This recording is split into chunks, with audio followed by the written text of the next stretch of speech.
আসসালামু আলাইকুম।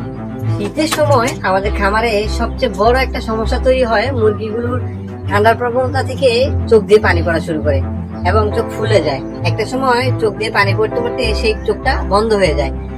আমি আমার খামারের মুরগিগুলোকে চোখ দিয়ে পানি পড়া, চোখ ফুলা এইসব জিনিসের থেকে রক্ষা করার জন্য একটা ড্রপ ব্যবহার করি। আপনারা স্ক্রিনে আমার হাতে একটা ড্রপ দেখতে পাচ্ছেন, সিভোড্রেক্স ভেট। এই ড্রপটা আমি আমার খামারের মুরগিগুলোকে চোখের যাবতীয় সমস্যার জন্য ব্যবহার করি। এটা যে শুধু ফার্মি মুরগির ক্ষেত্রে ব্যবহৃত সেটা নয়, আপনি আপনার খামারের শৌখিন, টাইগার, ফার্মি, দেশি সকল জাতীয় মুরগির জন্য এই আই ড্রপটা ব্যবহার করতে পারেন।